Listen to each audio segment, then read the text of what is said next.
Hi, my name is Nicole. I'm a cancer dietitian. I'm going to tell you 7 things that increase cancer risk, and then I'm going to tell you 7 ways, nutrition and lifestyle ways, to reduce cancer risk. Make sure you link in my bio to get my #1 best-selling book, Sugar Does Not Feed Cancer.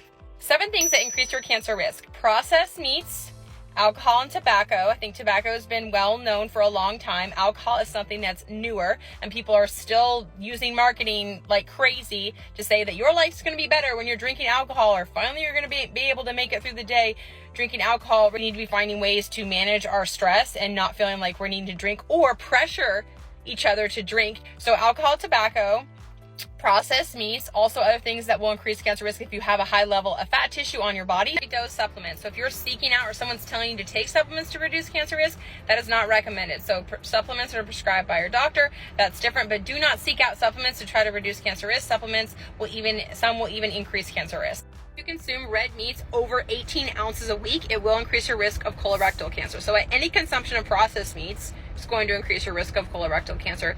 18 ounces a week or more will then increase your risk of colorectal cancer.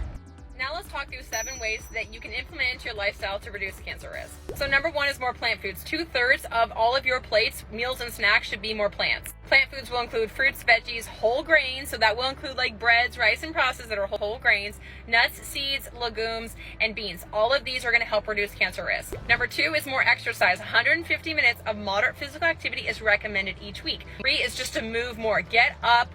Let's get out of that sedentary lifestyle. Okay, if you're sitting when you lay down to sleep at night, then you sit to have your breakfast, and you sit in your car to go to work, and then you sit at work, and then you come home and you sit. No, we need to get up. We need to be moving around, doing more. Get up. Let's get away from that sedentary lifestyle. #4, this is going to kind of come from the things that are increasing risk, but you need to omit alcohol. Do not consume any alcohol. All alcohol will contain ethanol. It does increase cancer risk. Aim to get in 30 grams of fiber a day. This is going to come back to that tip #1 on how to reduce cancer risk. So more of those plant foods. Aim for 30 grams of fiber a day. Why 30?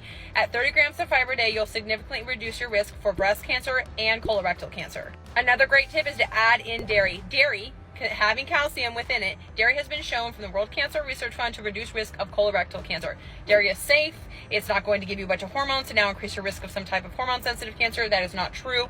Dairy is a great choice. It reduces cancer risk. Add it back in. Another great way to work to reduce your cancer risk is not using deli meats in your sandwiches, subbing out other things. Salad sandwich, canned tuna is going to be a great choice. Canned tuna. Just don't use processed meats. They're going to increase risk of colon cancer. Then the last final fun tip for you, the 7th tip, is to, when you go for those grains, make sure you're choosing whole grains. Those are going to have more fiber. They're going to significantly help you reduce your risk of cancer.